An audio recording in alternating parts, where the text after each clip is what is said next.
Hey, DawgNation, I'm Brandon Adams, and this is DawgNation Daily, the daily podcast for Georgia Bulldogs fans, presented by Breda Pest Management. As you see on the desk, we are back-to-back Dog National champions. Go for 2-22. That mission is complete. Those trophies now rest on that trophy case, as Kieris Jackson would have said. Those numbers are now on the wall, and you better believe we feel really, really good about that. In fact, we're actually going to do some reflecting on today's show based on some cool stuff from Stetson Bennett. We'll get to that before we're done on today's show. Mike Griffith stops by here, there as well. We'll talk to him about, I guess, maybe new information with the RaRa Thomas situation. We'll see if we can figure out something that's going on there with that. Also, the preparations for Georgia already underway for the class, not the class of 2023, but the 2023 season. We'll talk about that a little bit. Speaking of the class of 2023, interesting recruiting note. We'll give that to you on the show today there as well. But off the top, a little bit in the quarterback competition. A former Georgia quarterback who understands what it takes to win this job says that competition for Georgia begins right now. What's at stake? What's going to happen here? What are these few weeks going to be like leading into the start of spring practice? I think this sets the stage really well for what's going to be a pretty fascinating discussion here for Georgia fans here this offseason. So what do you say we do that off the top? Always fun to consider what the future might look like, so let's do it that way.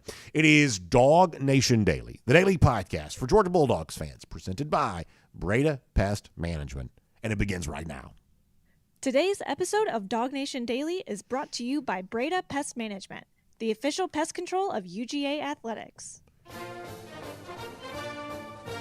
Presented by DawgNation.com, this is DawgNation Daily, the daily podcast for Georgia Bulldogs fans.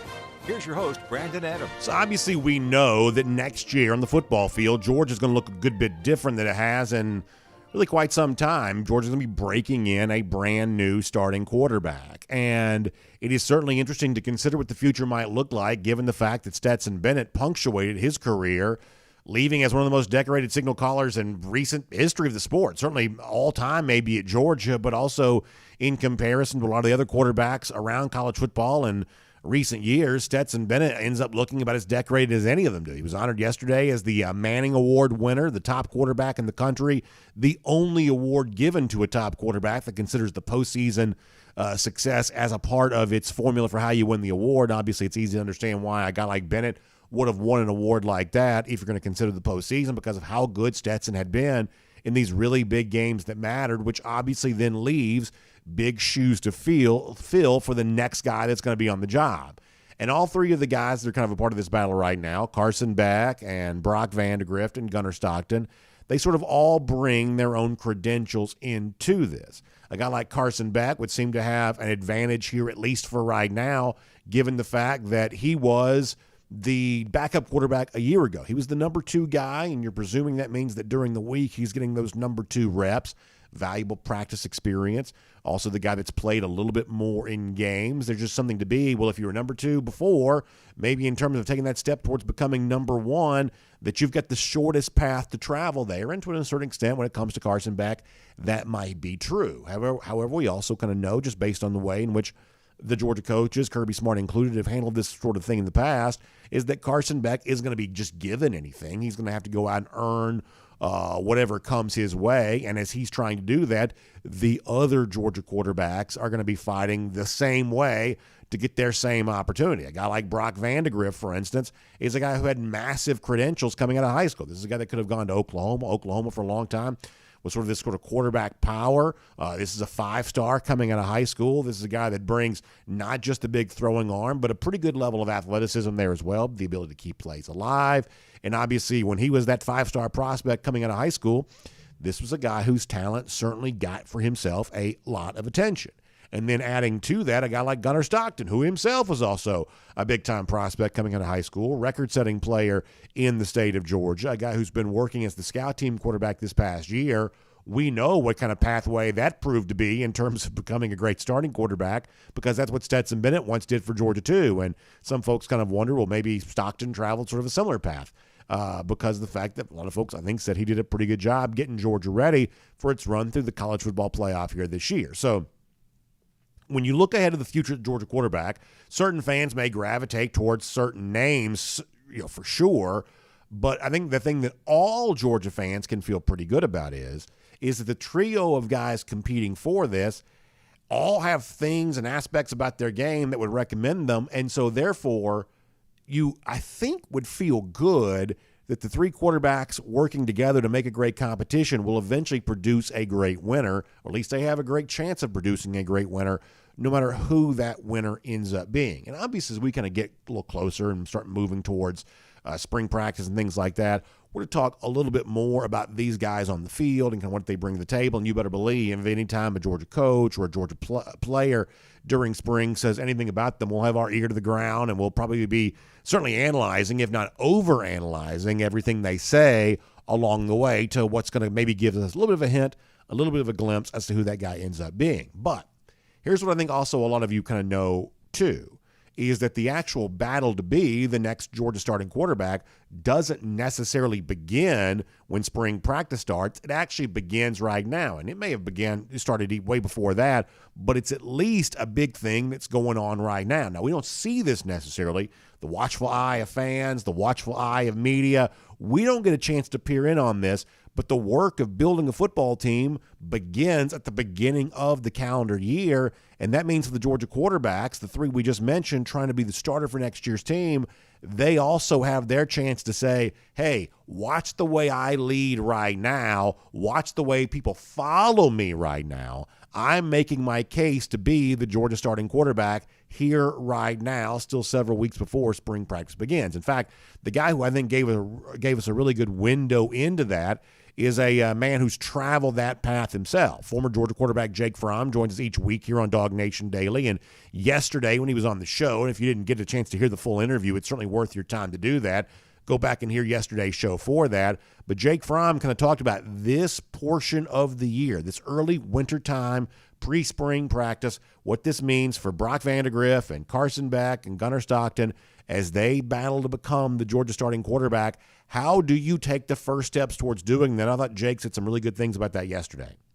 Yeah, it's time to go to work. You know, they have these winter workouts coming up here soon, and for them it's a lot about getting in shape and getting their bodies ready, but really it's a lot about mental toughness. It's about finding who the leaders are on the team, who's going to step up and be the guy. And it's a great opportunity for Carson, for Brock, and for Gunnar, even to show up and say, hey, I want to be the guy. This is my team. I'm going to grab it by the reins, and I want to drive this boat. So it's a great opportunity for those guys. I love the way that Jake Fromm says that. He says at the beginning of that conversation, it's time to go to work. And that really kind of lays it out here, is that all three of these guys now have their opportunity.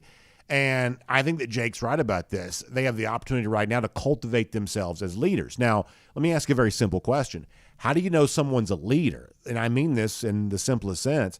You know someone's a leader if they have followers. And we'll know which of these quarterbacks is leading for Georgia, or at least inside the team room, they'll know which of these quarterbacks is leading for Georgia based on the comfort and the ease with which the other players kind of choose to follow here. We know that that's one of the things that Stetson Bennett was, I think, pretty good at doing. It seems like he kind of won the team over. He kind of earned their trust. Remember after the Florida game in 2021, Stetson had struggled a little bit that day. The Georgia offense wasn't great, but a guy like Nolan Smith stood up and spoke up and really vouched for Bennett in a huge way that day. And I think that kind of demonstrated that this Georgia team wanted to follow Stetson Bennett. He had made himself a leader as quarterback because of the fact that the rest of the team wanted to follow him. And I think the same thing exists as an opportunity for these Georgia quarterbacks here right now. They can show themselves as a leader by earning some followers among these Georgia players. And in so many ways, the players will be, I guess, the first to cast their ballot as to who this Georgia quarterback is. And you better believe the coaches will notice, especially with everything that Kirby Smart talks about this being kind of a player-led team. And obviously his belief that that's a really valuable thing to have, that player leadership. You better believe the way in which the players kind of gravitate to one of these guys, maybe more so than the other, that'll go a long way towards determining who the actual starting quarterback ends up being. Now, this is something that Jake Fromm himself did very well during his Georgia tenure there, too. You'll remember, at least a lot of you will, when Fromm first showed up here in the class of 2017, it seems like right away Jake Fromm was earning some praise for himself from his coach, Kirby Smart, maybe from some others around there, as a guy who kind of stepped up and became a part of this quarterback competition, even though in the eyes of a lot of people, Georgia had an established quarterback at the time in Jacob Eason, who had been former 5-star, former Gatorade Player of the Year as a freshman there in 2016 and kind of earned that starting job. But Jake Fromm wasn't deterred when he stepped on here to say, I'm also going to make my own pitch for a chance at playing time. And I'm going to push Jacob Eason, but eventually kind of push my way into the job of being a quarterback. And so I asked Jake yesterday, how did you do that? Understanding that the way in which Jake kind of traveled that path for himself in 2017 is also a little bit of a window in how these other quarterbacks, they're not true freshmen. They've all been here at least a year. In the case of Carson Beck, a good bit longer than that. Even Vandergrift's now been here for a couple of years. So they're not true freshmen the way that Jake was, but they are stepping into a bigger role the way that Jake had to when he first arrived on campus. So I asked Jake yesterday, how did you create the comfort that allowed you to get a chance to go out there and do that? This is what Jake said about that. For me, I was very confident in my abilities, and I knew what I was good at. I was confident in how I worked, and I think guys fed on that. I want to be able to be as close to the line. I want to be confident, but I want to be as close to the line of cocky as I can be with being on the confident side. I think guys respect work. I think guys respect being authentic, and that's what I was, and that's what I think it's going to take for whoever wants to be the guy at quarterback. Is going to have to be real, be authentic, be willing to work, be willing to put in extra work. I think guys are going to feed off that. Once again, this is a very honest admission from Jake Fromm, and it's the kind of window into the quarterback situation that I think you maybe only get from a guy who's been this. I love the way that Jake describes this. He says, hey, for me, in terms of the right persona, the right demeanor to be the Georgia quarterback, I wanted to be confident, but I wanted to have that confidence level turned up almost right to the point of actually being cocky. Maybe not quite fully cocky, because that's not always the kind of thing that's going to earn you a lot of respect in a tough situation like the Georgia locker room, where players have kind of been through the ringer in the SEC, certainly more than Jake had been at that point in time. But I want to be confident enough almost right to that line, because there is a sense in which confidence is just contagious. And listen, the one thing that you'll know about Stetson Bennett during his time here at Georgia is that he had confidence in spades. And at times, I think that he kind of set himself up as the kind of player where other Georgia players could borrow that confidence. When you looked across at Stetson there at the quarterback spot, and he just didn't seem to be rattled or didn't seem to be shaken by what was going on, that became the kind of thing that the rest of the team could feed on, is that when tough times come, and they always come in the SEC, whether you're preseason number one or not, when tough times come, does it look like the people that you're in battle with, does it look like they're at peace with everything that's going on there? And Jake said, as a quarterback, I wanted to display the kind of confidence that allowed my teammates to believe I could handle what was coming, but I wanted to stop just short of being cocky. Now, here's the trick, and another example of, I think, that Jake being very authentic, very real, very, very honest. Because like the one thing that he said also yesterday is that while you want to dial up that confidence and you want to be the most confident version of yourself, the one thing you can't be, though, is you can't be a phony. You can't fake it. If that's not what you really have going on, if that's not if that's not the real level of self-belief that you have, then it's actually worse to sort of try to put on the air in that direction than it is just sort of be what you are. That it is a very, very tough situation trying to step up like this and maybe get found out as something that you're not. Once again, very, very honest words from Jake Fromm on yesterday's show. Here's Jake one more time. Oh, man, they see right through it, and really it does even worse for you than just being real and being who you are. And I think that speaks for football, speaks for being a quarterback, speaks for in life in general as well. So let me make a point to kind of wrap all this up here for a moment. There is a lot of the quarterback evaluation that we're not going to chance to be a part of, because a lot of this is going to take place behind closed doors. But the stuff that Jake Fromm is talking about right now is the kind of stuff that we can at least formulate some sort of opinion on. And in fact, if you go to the DawgNation video channels, the YouTube page in particular, going back to Los Angeles when we were there for the national championship, our buddy Mike Griffith, who we'll hear from here coming up in a couple of moments, we had a chance to sit down for a little bit with Carson Beck. I talked to Carson Beck just briefly myself prior to the Peach Bowl, but Mike had a longer conversation with Carson and Brock Vandegrift and Gunnar Stockton.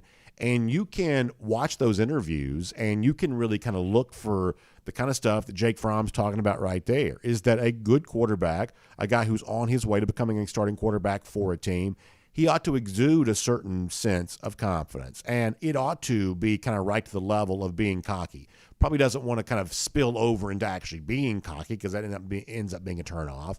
And it probably doesn't want to kind of come across as fake or phony because for the players in the locker room, as Jake Fromm said, that's definitely going to be a turnoff there as well. But this is the kind of thing that you can judge, you can evaluate. My guess is we get closer to spring practice, we probably will look a little more closely at some of those interviews that those guys gave. And you can kind of decide for yourself who sounds like a quarterback, who feels comfortable, ready to take that next step. Is it Carson Beck because he was the number 2? Are one of these young guys going to put a little bit of pressure on him and maybe kind of say, I'm going to jump the line for my chance at being the Georgia quarterback? Listen, I think this is a fun conversation, and I think Georgia fans probably likely know that no matter which of the guys wins, that ultimately Georgia's probably likely to be in good hands at the quarterback spot here next year, and it's simply a matter of allowing the weeks to unfold, the months to unfold, to decide which guy that is. But Georgia's in a very good position to have 3 talented guys, all with their chance to show what they're all about, and as the spring unfolds, we'll find out exactly what the future of the Georgia quarterback spot actually looks like. My name is Brandon Adams, and this is DawgNation Daily, the daily podcast for Georgia Bulldogs fans. We are presented today by Breda, Pest Management, and we're happy to have you with us no matter how you get to us live on video. We start at 9:45 on our First and 15, DawgNation.com, and on the DawgNation app. 10 a.m. after that, Facebook, YouTube, Twitter, Twitch. We're also on the radio at noon on Athens Sports Radio 960 The Ref and as a podcast, wherever you find them, including the world-famous DawgNation.com. Just great to have you with us, no matter which of those platforms you choose to use. Also, a big thanks to our friends at Breda Pest Management for making it all possible. You know, they're the official pest control provider of UGA Athletics. It's a really cool company to do business with because of their deep ties to UGA. As you've heard me say before, it's fun to support those that support the Dogs. But here's the other cool thing there as well, is that Breda Pest Management takes that kind of prestige, the strength they have as an organization, and they want to leverage that for your benefit because, you know, they've been around since like 1975. They got like 125 employees out there working hard. And, you know, that sort of like family-owned legacy, that history of success, the name brand that's built for them, they're going to use that strength to actually save you big money when you make the switch to Breda for your termite protection, your pest control protection. You're going to put more money in your pocket instantly just for making the switch to Breda Pest Management. And right now, anything that can be done to put more money in your pocket is the thing you should do. With your current termite company or your pest control company, you may be getting that letter in the mail that says the cost of service is going up. So many things seemingly are getting more expensive. So how about making the switch to Breda Pest Management and put more money back in your pocket? Go to BredaPest.com. That's BREDA, BredaPest.com for more on this. The official pest control provider of UGA Athletics, good friends of ours here on DawgNation Daily, and a great resource for you with the bugs, the critters, the stuff that wants to get in your house this time of year because it's cold outside and they want to get in where it's warm.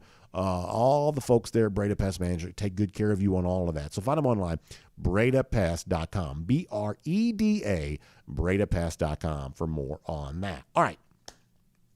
We're going to get Mike Griffith here coming up in just a moment.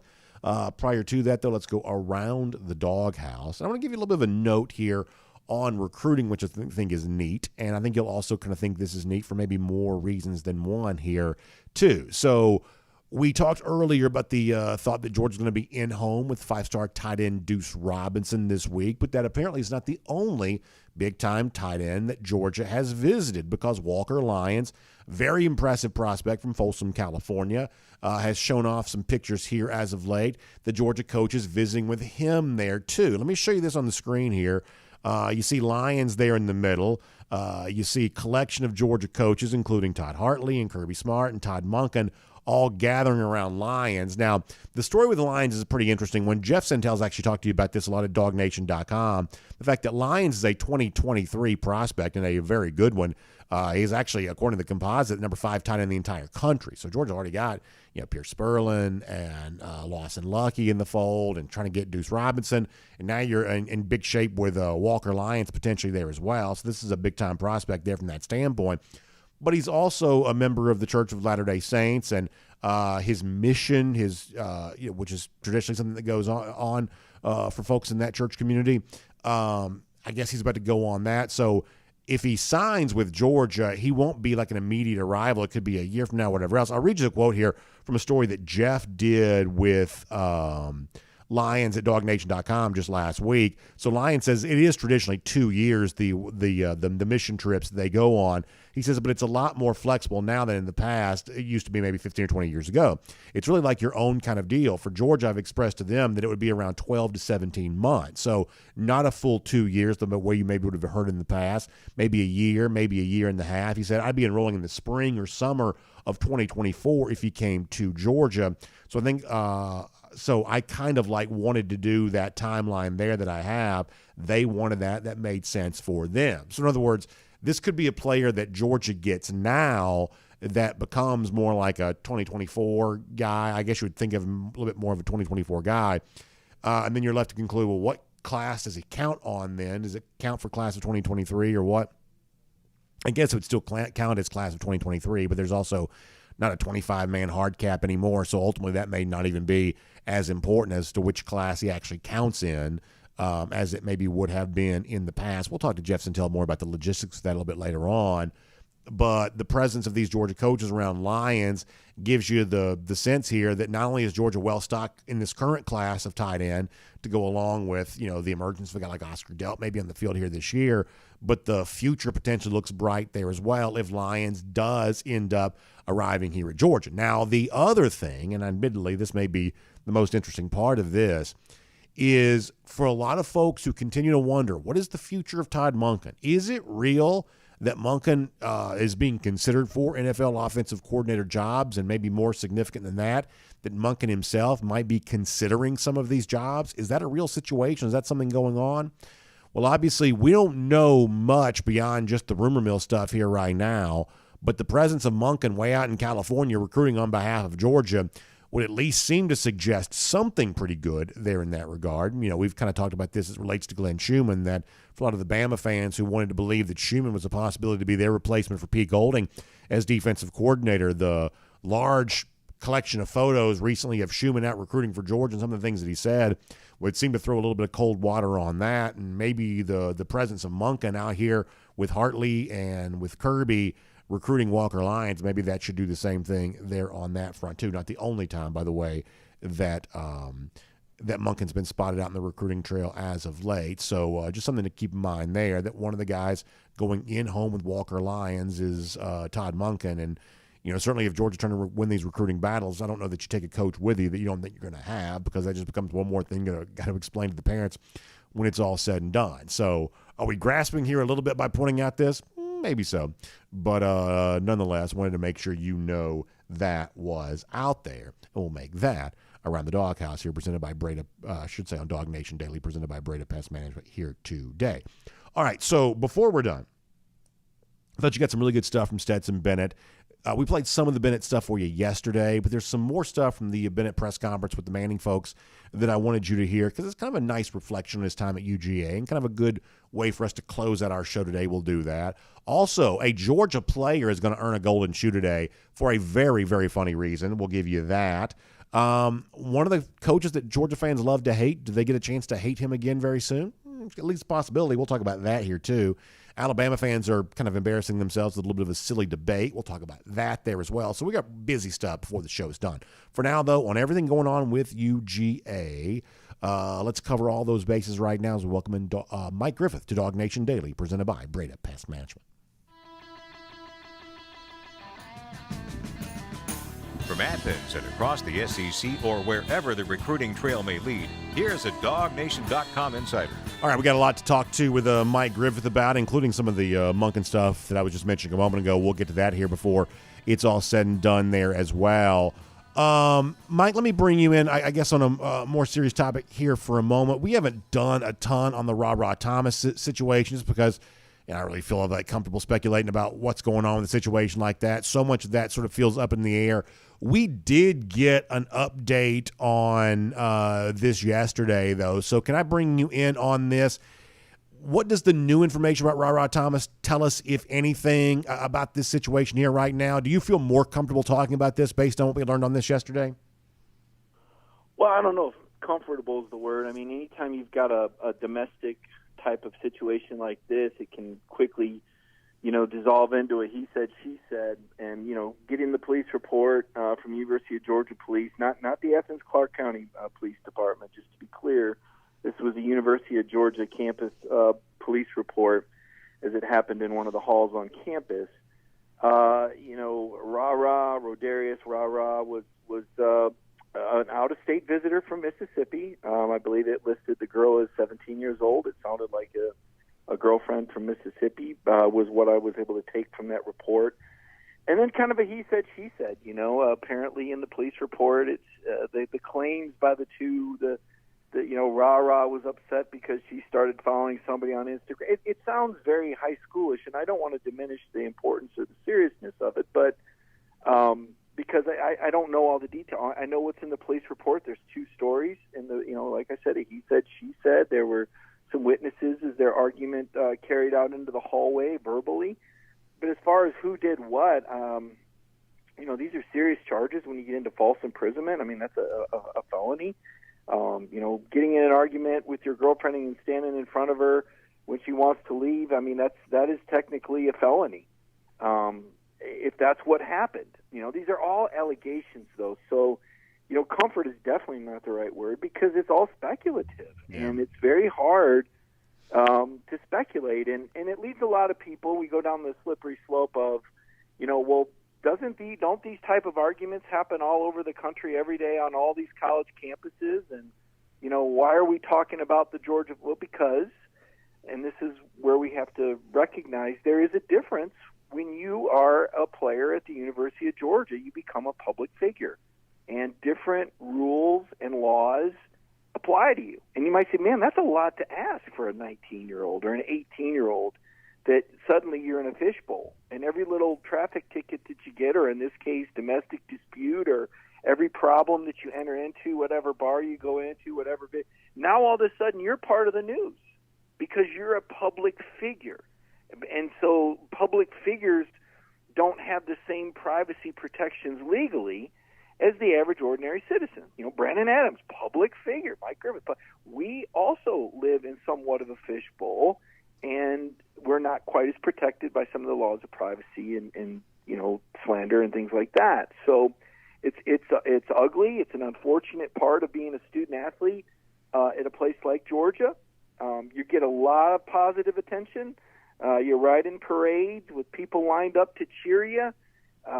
People want your autograph. People want to buy your jersey number. You can now sign NIL deals to, sell chicken or milk or whatever. But the flip side is that a lot of scrutiny comes with being a UGA football player or basketball player or, any high-profile athlete. So there's a lot of dynamics here. To your point, it's important for you. This was one of the two transfers, and Kirby Smart talks all the time about character and how this is the first thing that he looks at. And this calls that into question. Did he miss, or is this an isolated incident? And now what, right? Because if you're RaRa Thomas, you've used up your one transfer. You can't just go somewhere else and play next year. If you're out of Georgia, you're out, period, for next year. And maybe indefinitely if it's a felony. So this is serious business. I don't know how it holds up. It's allegations, as we talked about. We preface everything by saying these are just allegations. There's not been due process yet. There's this argument to be made, Brandon, and in the NFL you see this sometimes. If he hasn't been tried and found guilty, should he be suspended? Do you suspend someone until they go through the process? Are they innocent until proven guilty, or guilty until proven innocent? So there is a lot of directions we can go with this. We'd rather not be talking about it at all, but because he's a high-profile transfer at very much a need position at the X, with A.D. Mitchell having gone back to Texas, it becomes pertinent to Georgia's football success next year, and so one of the things we discuss. Yeah, complicated issue for sure, and frankly not the most fun thing in the world to talk about, but obviously a real thing that Georgia's dealing with right now. Mike, I thought you had an interesting piece at DawgNation.com looking at the possibility that Georgia could have a second straight number 1 overall pick. And I just think that when you're trying to, like, I guess, fully explain how it is that Georgia has had the kind of unprecedented success on the field they've had, certainly for the college football playoff era, kind of a degree of unprecedented success, you start trying to explain, well, how has that happened?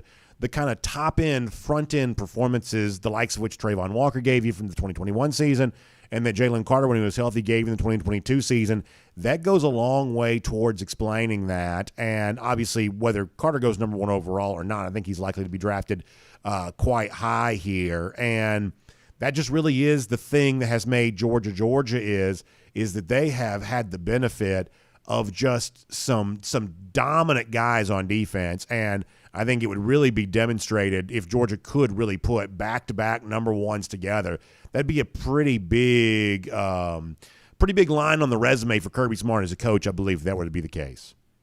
Oh, no doubt. And on the recruiting trail as well. And, you say, well, when is last time? Well, Oklahoma did it with the quarterbacks, though, with Kyler Murray and Baker Mayfield. So, yes, Georgia's defense has been the key to the last 2 national titles. I don't think anybody would deny the dominance and the complementary football. And it's a lot easier to play offense when you're not playing from behind. We saw that for sure. One time Georgia had to play from behind. Everybody had to hold their breath at Missouri. And as Kirby said, Kenny McIntosh had to carry that team. I think the line of scrimmage, though, I don't want anybody to ignore that Broderick Jones is also a projected first-rounder. And what a wonderful job the Georgia offensive line coaches did with Broderick Jones. I'll admit, when Sam Pittman left, I'll never forget, Brandon, walking out of Mercedes-Benz Stadium in 2019 after Georgia lost to LSU 37-10, and Sam Pittman was leaving, and I'm thinking, holy cow, is this the end? Like, was that it? 2017, you're one play away. Jake Fromm shoulda, coulda, would have been a national championship quarterback if his.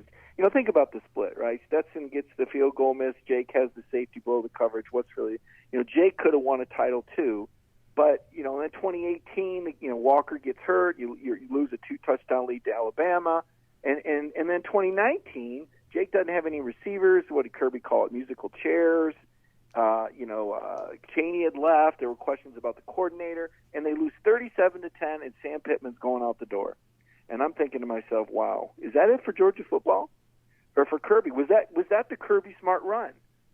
And unbelievably enough, Kirby is able to hire Matt Luke, which was the perfect hire at the perfect time. There weren't many guys out there that had Sam's charisma and rep, but Matt Luke was one of them. He was able to find Todd Monken, and he threw everything against the wall. And he brought in Jamie Newman. He never even saw the light of day.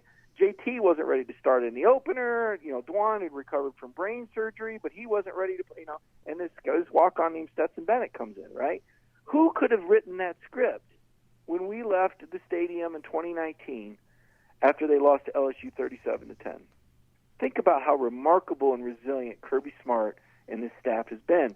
And I'm bringing that up because when Sam left, I wondered if this is the end of dominant Georgia offensive line play, because from what you and Centel's Intel had told me, this is what was always missing, was great offensive line play. And now, between Matt Luke and Stacey Searles, they got another first-round pick. It's Broderick Jones. He's done a remarkable. Amarius Mims is on deck at right tackle. He's going to be a monster next year. Cedric Van Pran likes the staff and the offensive line coaching enough that he's coming back. This is huge for Georgia. So line play, yes, defense for sure, and the back-to-back number 1 picks of defense. If the Bears do take Jalen Carter, which I hope they do because I think he's a game changer. So, yes, defense is first and foremost when people think about Georgia. But line play, offensive line play was huge. I mean, Stetson was only sacked 9 times in 15 games. He's bulletproof. Broderick Jones didn't give up a sack at left tackle. Think of all the elite pass rushers he faced. So, yes, the NFL draft is going to be another commercial for Georgia, albeit not 15 picks like last year. But I think you're going to have 3. Probably, I would say 3 is the over-under for the first round. Kuiper says 2. I've seen 4. 3 first-rounders, probably 8 or 9 guys picked, and then wherever Stetson goes. That'll be a story, too. If he's 6th round, 7th round, free agent, that's going to be a little, kind of story of its own. So there's going to be a lot of positive attention for Georgia in this NFL draft process. I want to finish with this. We've obviously been following pretty closely lately with some of these coaching rumors that are out there. You had the Glenn Schumann thing there for a while. It seems like that's kind of quieted down now with the notion that he might be leaving to go to Alabama. I haven't heard anything about that since then. The Monken thing, though, does seem to be more substantial. And, Mike, what I said about this on Friday is that the sense that I get is it's real enough that you've had multiple NFL insiders sort of bringing this up. And yet the one thing that the people close to the situation in Tampa seem to be saying, and really, I guess around here, the Georgia part of this, kind of factors in this too, which is no one really knows if he's really interested in this job or not. That somehow the name is out there and it's kind of out there by multiple different people, but it's not obvious that this is coming from Monken himself here. We showed a photo a moment ago of Monken out recruiting this week way out in California, which is not the kind of thing that someone seemingly about to leave the NFL would be doing necessarily. So what I've told my audience is I think it's something you ought to take seriously. I think you ought to be watching for it closely, but there's obviously no strong indication that Monken is going to do this. There may be some reason to believe that he might not, or at least reasons why he might not. But ultimately, it is a little bit of a mystery exactly how he views the NFL here right now. That's been kind of our feeling on this. Mike, what's your own personal feeling about this, and how closely do you think Georgia fans should be watching this?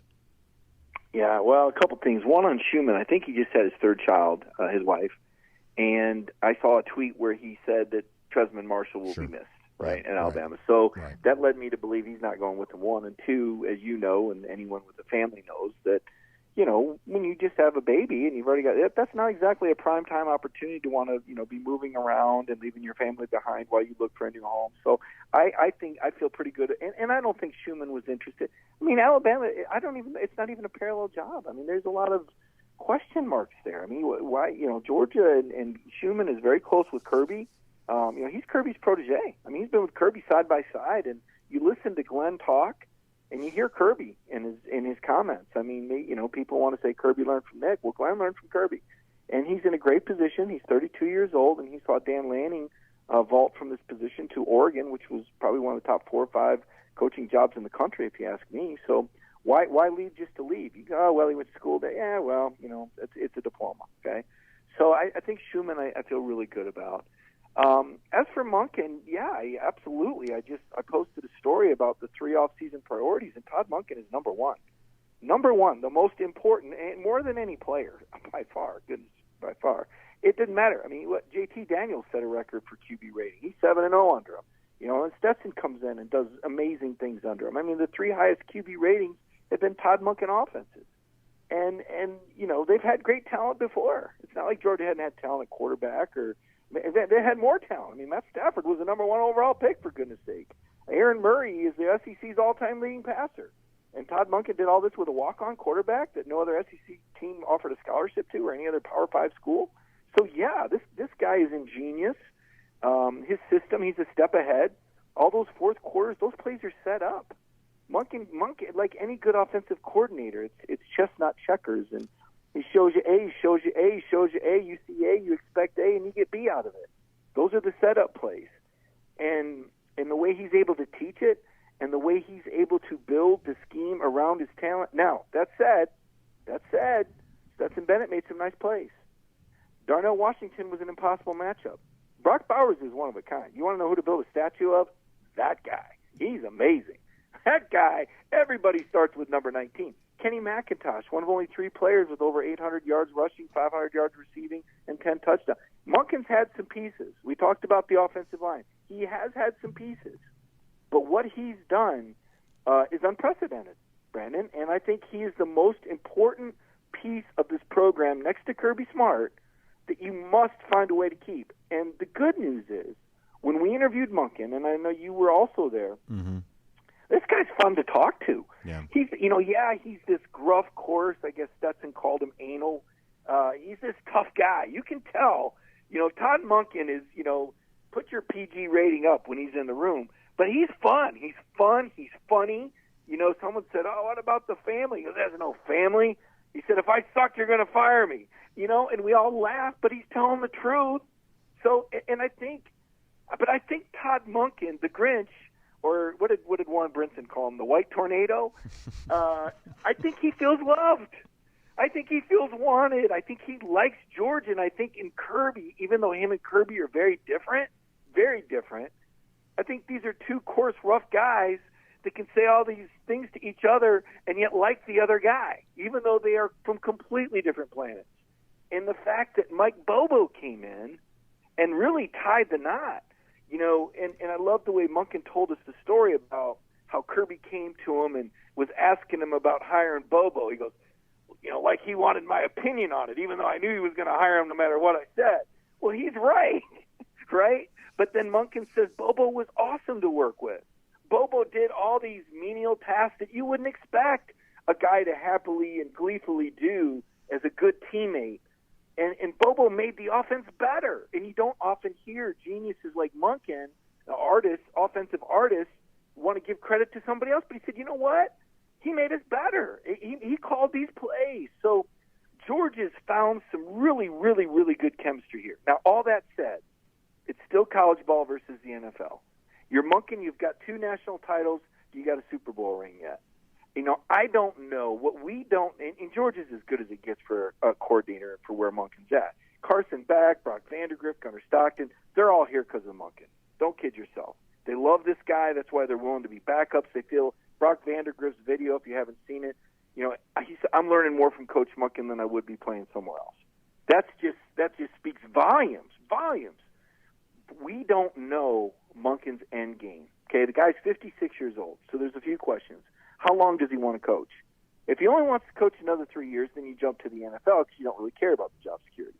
But if you plan on coaching another 10, 15 years, then Georgia gives you that job security, and you might even be better with Carson Beck, who Jake Fromm told us at Marlowe's last year is a prototypical NFL quarterback. This might be a you ain't seen nothing yet type of situation from the Georgia offense, especially with his receivers they brought in. So we don't know the end game for Monken.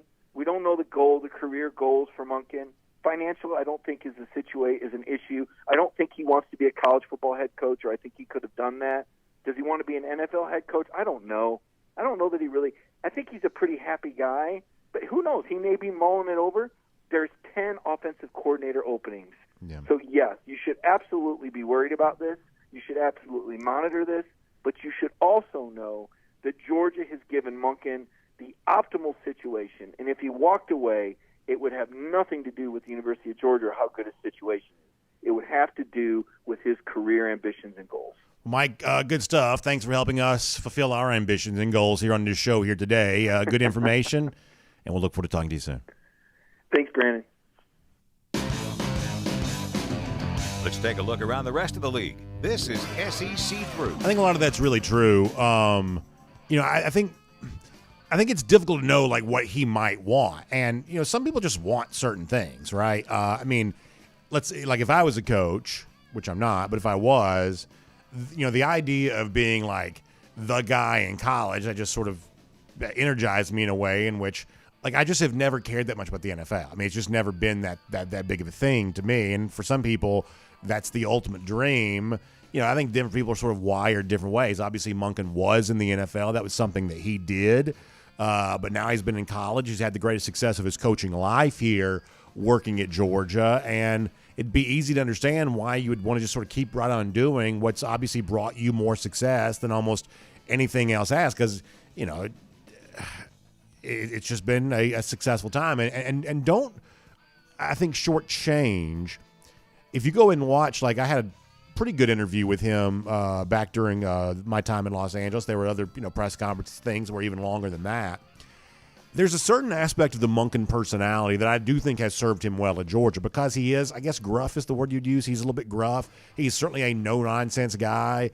He kind of has that persona.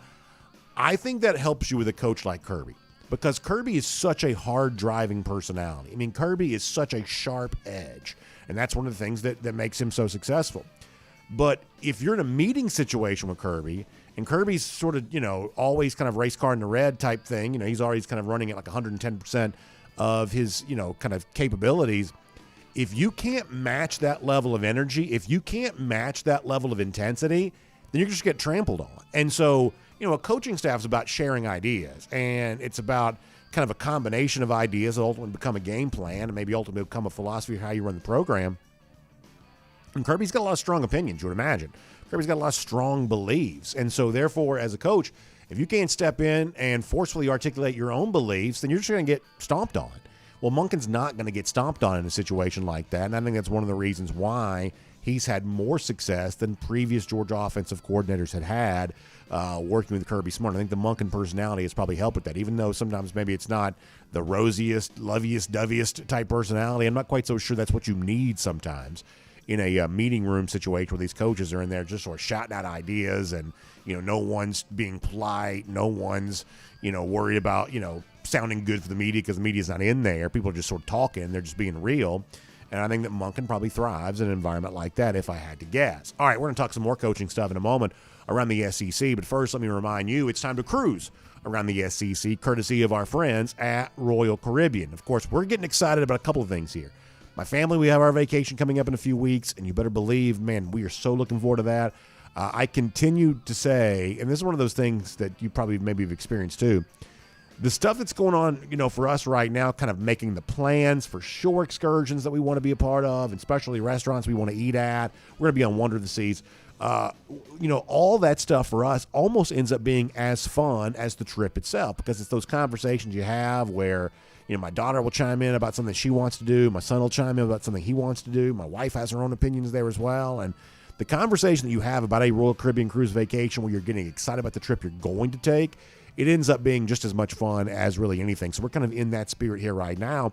And really, I get a chance to not only do that in February, but do that same thing with all of you when it comes to the great DawgNation cruise we have coming up in April. By the way, for those of you who are going to be on the DawgNation cruise, we're actually going to have a fun kind of opportunity here coming up pretty soon, I think, to talk more about this and kind of have some really good stuff coming out about all of that. And I can't wait to tell you more about that then, because it's time to get excited about it. If you're going to be on board, it's time to start doing your own planning stuff and thinking about, in addition to the great DawgNation events, there are going to be some special ones, all the fun things that you want to do on board Independence of the Seas. You can go online, you can kind of see all the various decks and the entertainment options and the great stuff. And, reach out to me. We can talk more about this. We're going to be, doing that a lot. It's time to start getting excited about that too, or your own trip when you have that plan. We hear from DawgNation Daily listeners all the time. We're like, BA, I just got back from so-and-so ship, was doing this, doing that. I just love to hear folks enjoying that Royal Caribbean cruise vacation. So get yours going. Still maybe a little bit of time to be a part of this DawgNation cruise too. RoyalDogs.com for more on that. RoyalDogs.com for more on that. Or you can give Jessica a call, 770-718-9147. That's 770-718-9147. All right, let me give you a couple of cruising around the SEC stories here for a minute. One of the ones that I think is really interesting out there right now is that yesterday, Tennessee coach Josh Heupel got a big contract extension and a big raise, now taking him to a robust $9 million a year figure. Now, I have a little bit of divided feelings on Heupel, and I'll lay it out like this.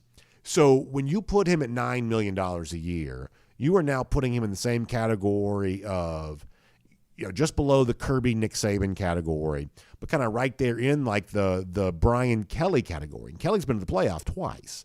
You're kind of putting him in the Jimbo Fisher category. Now, right now, it sort of feels like Jimbo is a worse coach than Josh Heupel. Maybe he is, but Jimbo Fisher's won a national championship. So the point is that when you give Josh Heupel this big raise, you're putting him into a category of coaches who are more accomplished than Heupel is. And so obviously what Tennessee is saying here is that we believe that Josh Heupel is eventually going to be just as accomplished as those other coaches. He's going to match their performance with the guys that he's sort of in the same salary category with here right now.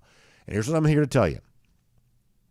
For Heupel, where he was this year, 10-2, nice win against Alabama, but ultimately no real hardware at the end of the season, that's obviously a really good year. But the next step from good year to great year, when you go 11-1, which would be the next step for this program, an 11-1 type situation, a legitimate playoff contender, y'all, that step is just a doozy. It just is. And if Heupel's going to do that, it's one of those things where you can't just be good. You also have to displace somebody else. You have to displace them along the way towards doing that. And, that means beating an Alabama again, finally beating a Georgia to be able to do that. And I just don't know that I'm there in terms of Tennessee taking that next step as a program. But on the flip side of that, the one thing that I do think that Josh Heupel has established for himself, so much about sports, maybe life too, but sports. So much of this is about having an identity, some sort of calling card. And I don't think there's any doubt that Heupel has established a calling card for himself within the SEC. And maybe within college football overall, but certainly within the SEC. I do think that Josh Heupel has established himself as a big-time offensive coach. And if you're a Georgia fan, while, ultimately Tennessee didn't prove to be the threat to you this year that some people maybe thought they would be, hoped they would be, wished they would be, the truth is, moving forward, when Tennessee is on your schedule, and for now we're kind of still in this old SEC East scheduling model, so Georgia will continue to play Tennessee for the very near future, certainly in Knoxville later on in November. When Tennessee's on your schedule, I do think the Georgia fan will need to give some respect to Heupel, need to give some respect to the Vols from the standpoint of, that's going to be a team that scores. Now, are they good enough on balance in all phases to be a true playoff contender? It remains to be seen. This past year, they fell short of that. But are they a dangerous tough out for Georgia, who they play every year right now, for Alabama, who they may continue to play every year? Are they a dangerous tough out because of what they can do offensively? Yes, I believe they are. And when we start making our lists of, hey, best so-and-so in the SEC here for this season, when we get to best quarterback in the SEC, I do think you have to leave a place near the top for the Tennessee quarterback. And listen, we're not Vols fans here, and I don't, revel in saying anything good about Tennessee. But if you want to know and understand part of the reason why Heupel's going to get paid $9 million, that's kind of what it comes down to, is that there is a calling card in place at Tennessee right now. There is an identity in place at Tennessee right now where you can say this team is going to be good enough offensively that you have to respect that you have to be paying attention to that. So whether it's Joe Milton to begin the year, maybe Nico takes over at some point during the year, Vols are likely to score points. Now, does this make them a true threat to Georgia to actually win the game in Neyland Stadium later on this fall? I don't quite think so as of yet. As I said before, the next step for Tennessee as a program is a real doozy. Not quite so sure they can take that. But they are likely to remain a good team. They're likely to remain a dangerous team because of what they can do offensively. And I guess over the course of the next few years, the Vols fans can decide for themselves if that's worth $9 million per year. Speaking of Alabama, I mentioned them a moment ago. There is an interesting debate going on amongst Bama fans right now, and sometimes, they'll say, oh, you Georgia fans argue about silly stuff. Listen, Alabama fans are showing you right here they're more than capable of arguing about some silly stuff. So there's this guy on Twitter the other day that said something to the effect of, hey, Jalen Hurts just became the first Alabama quarterback to win a playoff game since so-and-so. It's actually been quite a long time. And then a lot of other folks came in, and they're like, wait, hold on, what now? Excuse me? Jalen Hurts, former Alabama quarterback, winning a playoff game? And I think it leads to a pretty interesting discussion. Bama fans are having this right now. We probably should all have this there as well. As Jalen Hurts leads the Philadelphia Eagles to a great deal of success, he's frankly a much better NFL quarterback than I ever expected him to be. I think it leads to an important question. Is Jalen Hurts' success at the NFL level, does that represent Alabama, the team that he once played for? Or does that represent Oklahoma, the team that he was said to have played for when he was drafted? And I tell you, this sort of feels underhanded to me a little bit that these Alabama fans are now, after the fact, trying to claim Jalen Hurts as one of theirs now that he's winning with the Philadelphia Eagles, given the fact that Alabama and his coach, Nick Saban, kicked him to the curb in favor of Tua Tagovailoa. And this is one of those things that, man, history is really funny how it can take twists and turns over the course of years, because when Saban benched Jalen during the national championship game and went to Tua Tagovailoa, obviously Georgia fans have to live with the pain of that moment forever.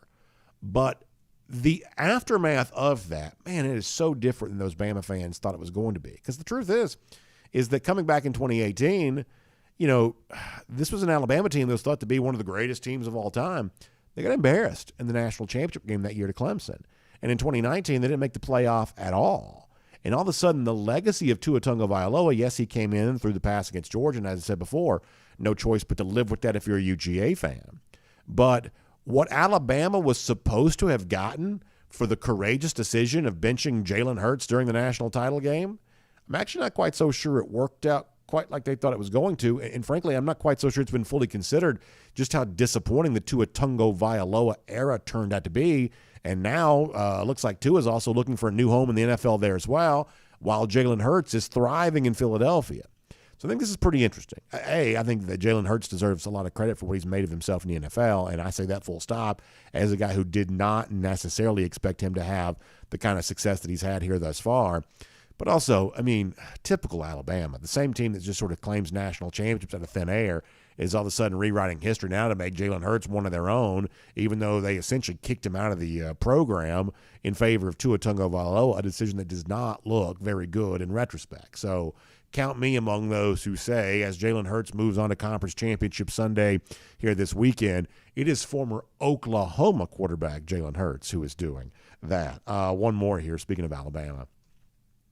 So there's some chatter out there right now of who the next Alabama offensive coordinator is going to be. Now, keep in mind, Alabama's got to hire 2 coordinators here right now.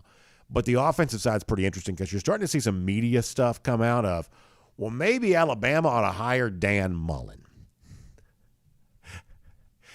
This is one of those things. Have you heard it said before that we're all living in a simulation? The idea that this is kind of like reality is sort of like a Matrix-style thing where it's actually just a computer simulation. I think that nothing would prove we're actually living in a simulation more than if Dan Mullen actually became the Alabama offensive coordinator. So far, there's really nothing more than just like sort of wild, reckless speculation to suggest that Mullen could be Alabama's next offensive coordinator because at last check, it's not even obvious that Dan Mullen even wants to coach again.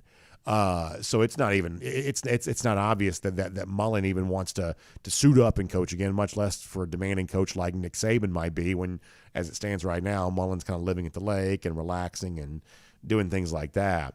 But you'll make it fun for Georgia fans. The coach they love to hate, Dan Mullen, the coach that we've always just reveled in mocking, the idea that he could go try to be the savior for Nick Saban in Alabama.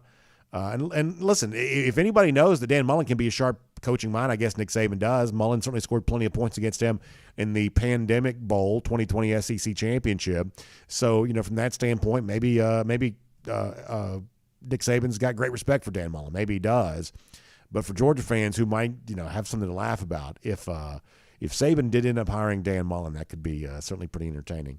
No sense yet that there's anything real to that, really, at all. I would say that's probably more real than Cliff Kingsbury, the other big name that gets thrown around here. I don't even think Kingsbury wants to coach as it stands right now. He's way out in Thailand or somewhere like that. But we'll follow this and see if anything actually does become of this because it has been speculated here thus far, and I think the Georgia fans might get a pretty big kick out of that if that were to become the case. We'll make that cruising around the SEC courtesy of Royal Caribbean. Now, I'm going to get back to Georgia football here in a moment, but I mentioned those conference championship games a moment ago.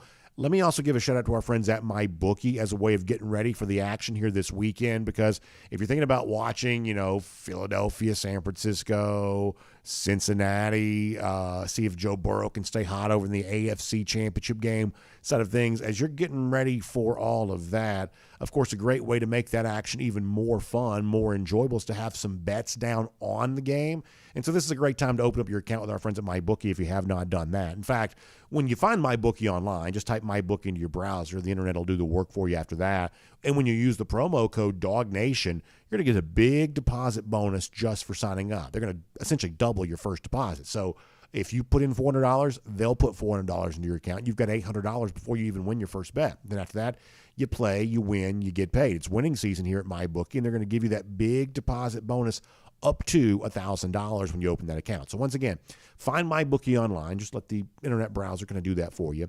Use the promo code DawgNation, get the big deposit bonus, and then you can enjoy whether it be the golf over Torrey Pines or the Pro Football Conference Championship games, college basketball. I was actually watching a little bit of college basketball last night. You got Dogs tonight against Tennessee. By the way, best of luck to them up there at Thompson Bowling Arena.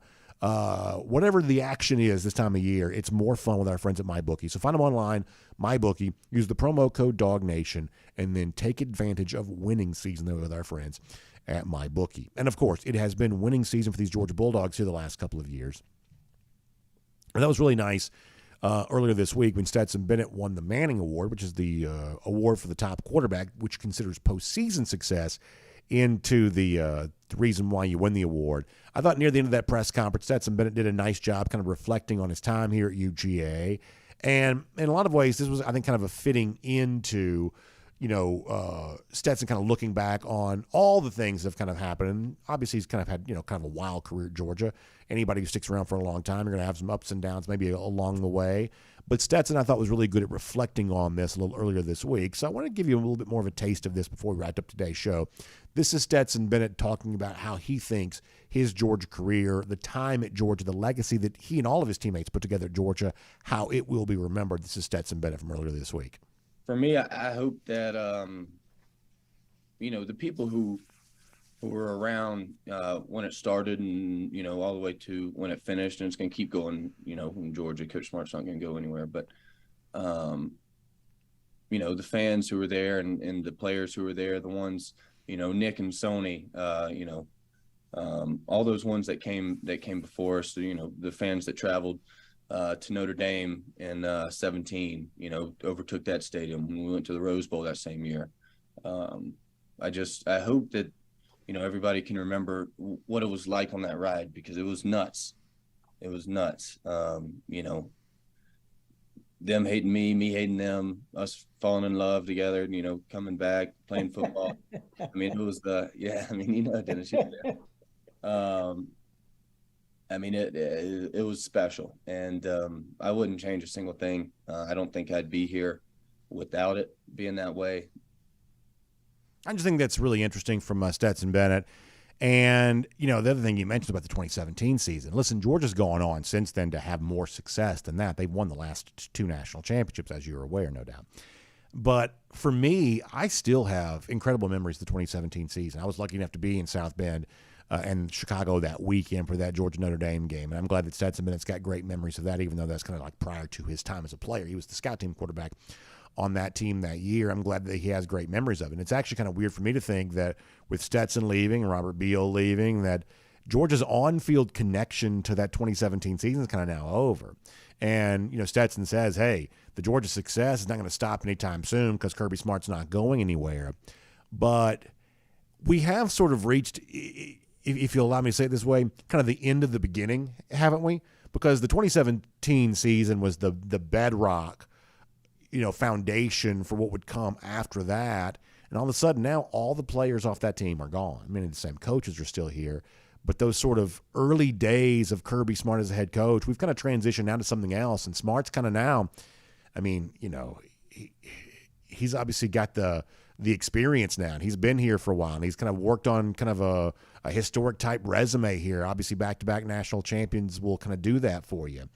But hearing Stetson talk there makes me kind of realize that, hey, we've sort of reached the end of the beginning of the fact that Kirby's not really kind of a young coach anymore. I mean, he's still young, but he's not as young as he, was. He's not an inexperienced coach anymore. He's an experienced coach who's had great success. And that 2017 season that sort of started all this starts to feel a bit more like a little bit of a distant memory. Hearing Stetson talk about that this week kind of got me a little nostalgic, not just for what Georgia's done the last couple of years, but what it did do in 2017 and how much fun that was. And then a little bit more for Stetson Bennett on how special this 2022 season was for him in particular there as well. Here's Stetson one more time.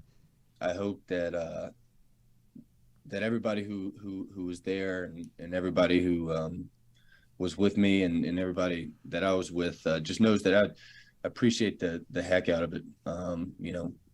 Everything. And I don't know how it's going to be remembered in posterity, but I do know that I appreciate it, and I enjoy going and looking at it all. And I don't know, I took a few days a little bit ago just to kind of think about it and be like, what, that was I don't know if you guys ever seen The Last Waltz, but I think that game against TCU was kind of that. It was an ode to an era that is over now, but it was pretty special whenever it happened. I'm embarrassed to say everybody in the world seems to know what The Last Waltz is, but me. Maybe my, I guess my pop culture credentials are starting to slip here a little bit. But I think what Stetson says there is also really valuable to consider too, which is that, like, ultimately, I'm happy to hear him say, hey, I've stopped and I've appreciated this. I've stopped to take time to think about what we were a part of. And I think we all owe it to ourselves to do that. we all get busy, and college football is one of these things where you just roll right into the next thing, and the future can be exciting, as we said to start our show today, looking at the next quarterback, looking at the next this and that. That can all be really exciting. But there is something to also be said, too, for stopping and appreciating what has happened, what just happened, what we're still kind of in the midst of. We're still kind of in the present tense with Georgia having just won the national championship. That taking time to appreciate that is great. And maybe it gets even better from here. It's certainly a possibility. But I don't think it has to get better from here for what has happened here to be really, really special. And, one way or another, this is an era that I think we'll be telling stories about for the rest of our lives.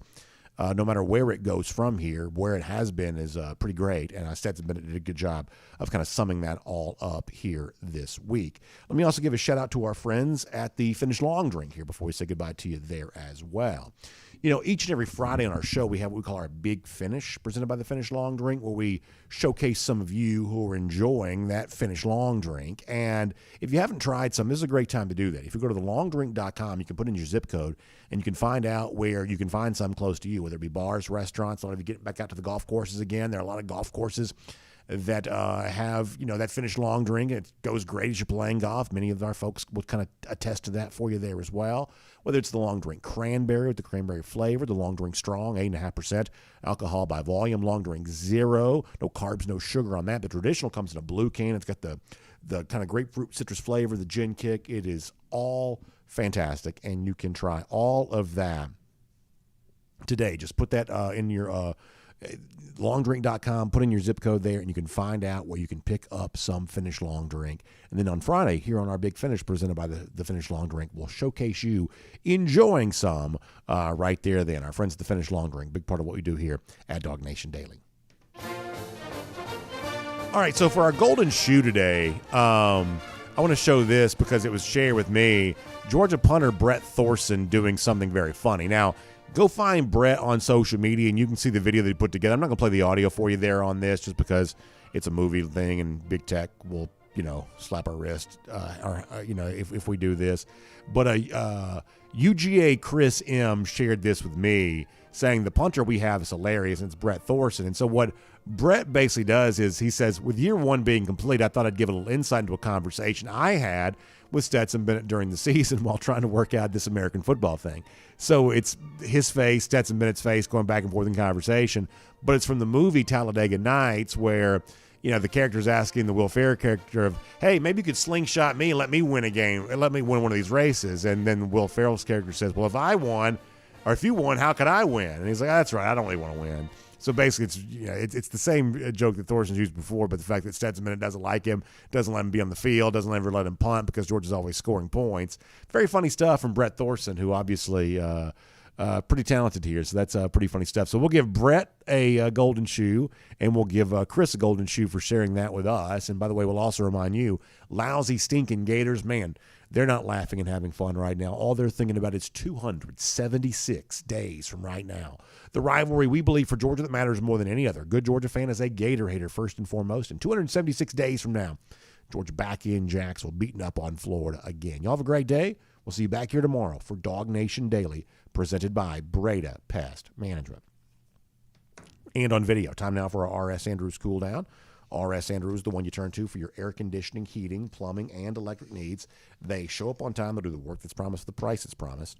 And we're happy to have R.S. Andrews a part of what we do around here. We'll also take your comments as well as we just kind of find out what's on your mind when it comes to Georgia football. So with all that said, let me dive in here. We will get those, and we'll see how you're doing today. Let me go to Facebook first today, and we'll see how those folks are doing over there. And I'll try to fill time while I pull this up. It always takes a little longer than you wish that it did. But hopefully you're staying dry wherever you might be. And on Facebook, Scotty Barnes says, Gator hater for life. Go Dogs. Scotty, so well said. Barry Watkins on the subject of Herschel Walker and politics. Without getting into the politics of it, there's no doubt that I think that Herschel has been treated in recent years like a political figure, for better or for worse. I'm not interested in talking about, the specific politics here, but I do think that that some of to me, is a miscarriage of justice that Herschel Walker a couple of years ago wasn't the best college player of all time. He finished number 2 behind Jim Brown. Jim Brown's a great football player, but Jim Brown's by far and away known more for his time in the NFL than he was for his time there in college football. Jim Brown's not the best college player of all time. He may be the best pro football player of all time, but that's a very different kind of thing. And I just have, very little doubt that Herschel's kind of prominence in sort of the political arena has kind of, caused some people to kind of change the way they feel about him as a football player. I just think that's a fact. Denise White-Loper says, I think that Todd Monken wants to three-peat, and that would certainly be the kind of career ambition you'd understand, right? You're paid very well. You're good at the job. He's clearly proven that over the course of the last 3 years. And you have a chance to kind of come back and do something historically that's kind of, it's for the most part in certain modern times has never been done before. If that was the sort of thing that motivated Todd Monken, you could be easily understand why that's the case. Graham Nicholson says, our run's not over by any stretch as long as Kirby is in charge, knowing he has become the complete collegiate head coach. Yeah, I think that's right. I think it's been interesting to watch Georgia have the success that it's had and to kind of see Kirby kind of come of age as a coach while all this is going on. And Kirby is still an incredibly young person. This sort of reminds me of like when, Tiger Woods, was having all his early success as a golfer, and you realize, gosh, in a sport where you can compete for a long time, he's young enough that he has a chance to compete at a high level for a very long time. How good could he turn out to be? I think that as a coach, I think you are forced to ask some of the same questions about Kirby Smart of, this much success this soon into a career. How much success in the future could he have? And obviously it would seem like the sky's kind of the limit there.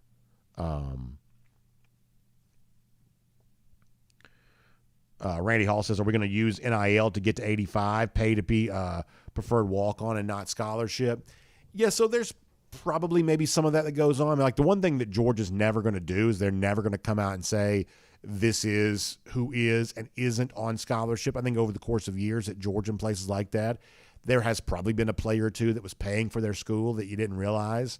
And they just choose to keep that secret, choose to keep that somewhat quiet. And so that's just kind of what goes on from time to time. So, last year it sort of seemed like Georgia sort of stayed above the 85 number. We know they can't do that.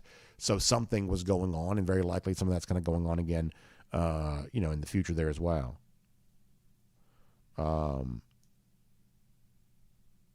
Ryan Walker says Kirby's under 50 and will still be around for a while. Ryan's absolutely right about that. Absolutely right about that. Let's see what else is going on. William Moore says dogs rest and restore. That's exactly right. Eric Ray on the subject of Deuce Robinson. Yeah, getting very, very close. I guess February 1st is the national signing day, and so that should be that day Georgia fans find out if they've added another elite tight end into the fold here. Jay Harwell says Kirby and Monken create incredible balance. I hope he stays put. I do as well. I don't think that Monken would be an easy person for Georgia to replace just because he's been so successful. Now to say not easy to replace, but also impossible to replace, those are two completely different things. Obviously, Georgia would have the capability of replacing Monken and maybe even the capability to replace him with somebody that's kind of been around this program in some form or fashion. So that exists a possibility, but I don't think any of us shortchange the fact that Georgia has gotten great success from Todd Monken, and if you could hold on to him, you would definitely want to do that. Daniel Holt says, what's the role of Scott Cochran? Been with the program recently. You see Cochran around all the time. I guess at this point, Scott's sort of slid into kind of a support staff role. He was an on-field coach when he had the personal issue that caused him to step away. In the aftermath of that, he's kind of remained in a support staff role because you're only allowed, obviously, to have 10 coaches. And him stepping away meant that Will Muschamp got hired in an on-field coaching role. And so, now Georgia's at the 10. Georgia has its 10 coaches.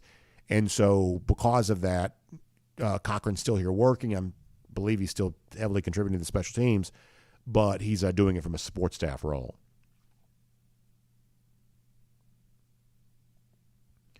Philip Jordan Wells says first take is talking about Jalen Carter right now. There you go on that. Jeremy Smith excited about Branson Robinson for this upcoming year. I think there's very good reason to be excited about him. I think he's a tremendous-looking player. I mean, you see him late in the national championship game, and I can promise you this, TCU was not excited to see that healthy guy stepping on the field. They weren't excited about that at all. George Wrigley says that Mullet could be the coach in waiting for Alabama. That would be funny. That would be funny.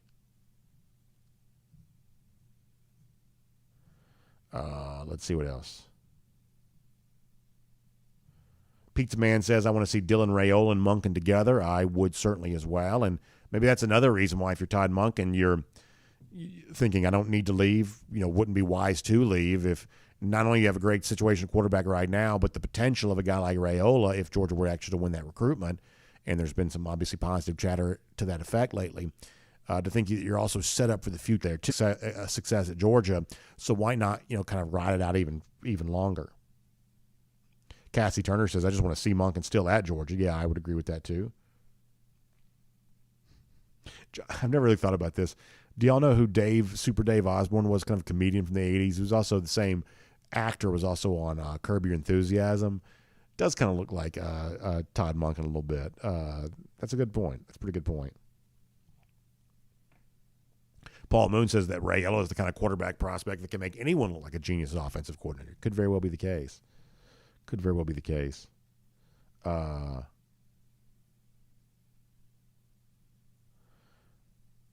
Greg Rosenberg also talking about Herschel Walker. I mean, like the thing I always say about the Herschel Walker career is it was such a different era for college football. And, the entire world knew Herschel was getting the football virtually every single time. And yet still most defenses were powerless to stop it. And I just think that sort of speaks to the greatness of Herschel Walker is that he did carry the load at a time in which there was just such a load to be carried. No doubt about that. Reggie Fly says Georgia now has 5 composite 5 stars based on the new 24/7 update. That's great to see. You love that for sure.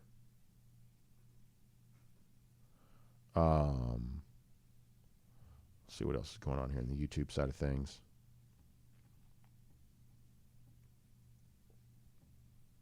Wally Smith says one of our commenters, G. Grace, can't admit, he's an Alabama fan, that the Bulldogs are on top of college football. Yeah, it's got to be hard for some of these Bama folks. Got to be hard right now. We love G, but that's got to be hard. I have no problem telling you that Stetson Bennett's one of the most significant figures to ever play football at Georgia. No problem with that whatsoever. But I'm quite confident that Herschel Walker is still the best player that Georgia's ever had. Quite confident. And I assume for the rest of my life that it'll also probably be true as well. Let's see what else. Baggins and Friends also remind you that Herschel ran for 150 yards in Notre Dame with a dislocated shoulder, which is obviously an amazing performance.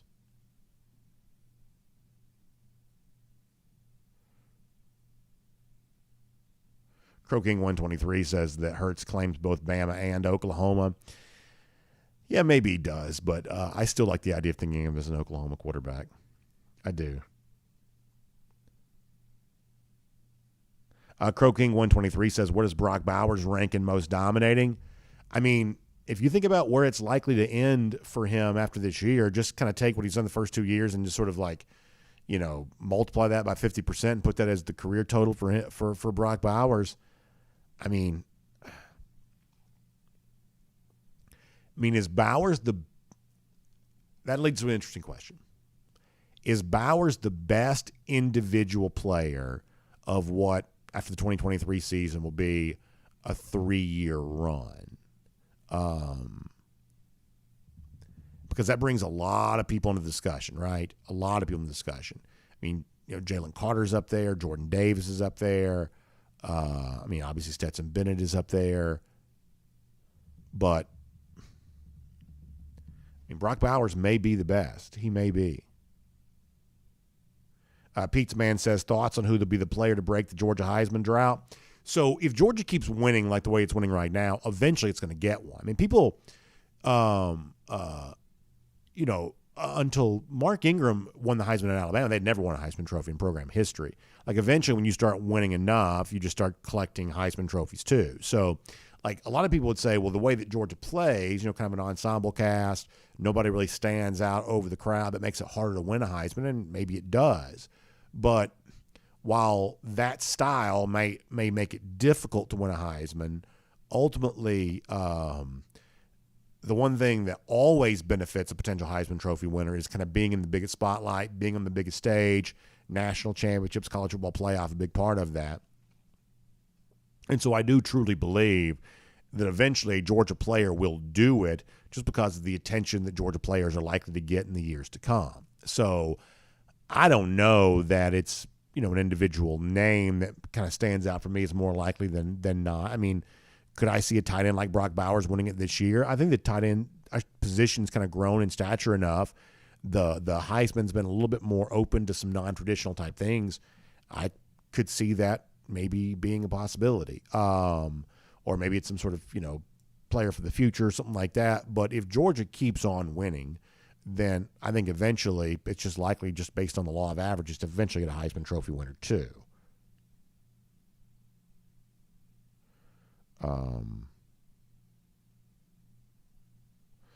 Bosco says if the Heisman was awarded after the last game, Stetson would have won in a landslide. Yeah, he very well would have. You're right about that.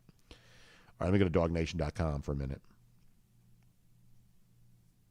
Keith Finney reminding us that back in the 70s and 80s, college football was about the running game. Yeah, very different sport back then, no doubt about that. J-Bob says, Gators fans used to delight in telling us the last time we won a national title. He says, oh, how sweet it is. Yep, no one gets to do that anymore. This is a really good line.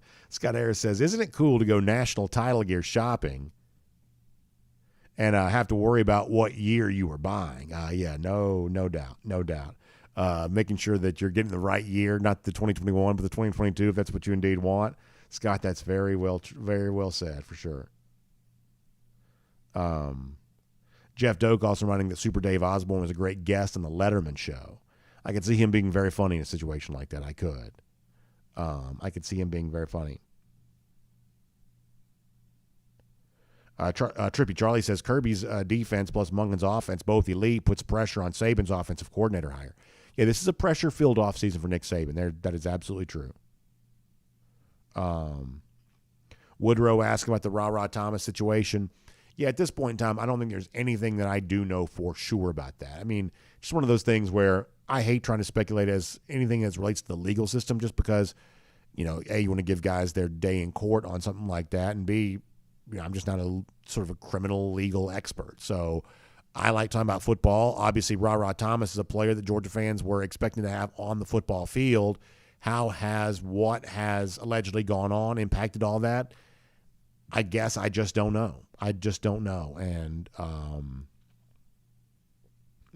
I don't know how much of a clear answer we're going to get from Georgia on that anytime soon. It's probably a pretty complicated subject.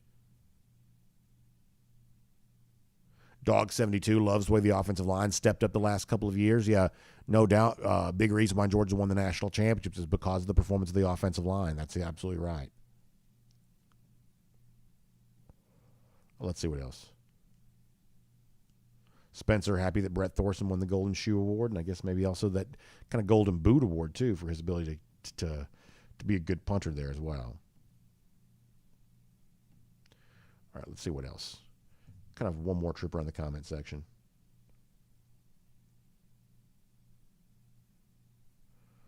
All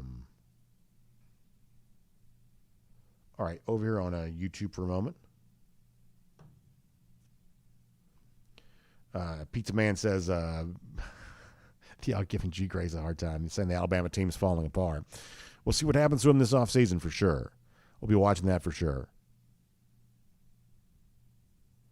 Back on Facebook one more time there as well. Denise White-Loper says, here comes the rain. Yeah, boy, a lot of rain today. Donovan Jackson says, Kirby set the standard at Bama. Now he's out to prove that he didn't get the deserved credit at Bama. It's only the beginning. He says there's a three-peat loading. Boy, that's good stuff from Donovan, man. That's strong take for sure.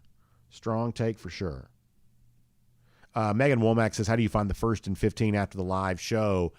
That's a good question. Can you actually go back to DawgNation.com and watch that prior to? Maybe that's only available live. I never really thought about that. Maybe that's only available live. I guess I never really thought about that.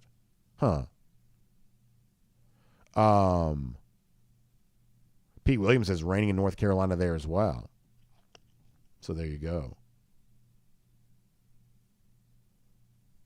Sam Burke says, I'm loving the idea of the high school sophomores. I've seen the Dogs win the last two natties. That consistency is what streamlined recruiting for Bama to what it is today. Yeah. I mean, there's a certain kind of recruit that sort of, that's all they want to know. It's like, hey, if you've got all the hardware, you must be the best. And Alabama's obviously, it's one of the reasons why Dallas Turner went to Alabama. You know, that's the place that won all the championships in his mind. And so all of a sudden now, you know, not only has Georgia eliminated that as a negative recruiting point against it, but it's also established as a recruiting bona fide there too. So I think that's very exciting to see how the future might be impacted by all of this. And, you know, a lot of Georgia fans going to wonder, hey, where's the recruiting momentum after the first national championship? And maybe for a little while it was a little slow to build. Well, now, after a second national championship with the class of 2024, and the best that I can tell, it seems quite prominent indeed. So fun to consider all of that. We appreciate you being here today as part of our R.S. Andrews Cool Down. Y'all find R.S. Andrews online, rsandrews.com, for your air conditioning, heating, plumbing, and electric needs. They show up on time. They do the work that's promised, the price that's promised. You can trust R.S. Andrews on all of that today. Your water heater goes out in many cases, R.S. Andrews can replace it for you the same day. So you got to find them online at rsandrews.com. You have a great day, and we'll see all of you tomorrow right back here for DawgNation Daily, presented by Breda Pest Management. We'll look forward to talking to you then, everybody.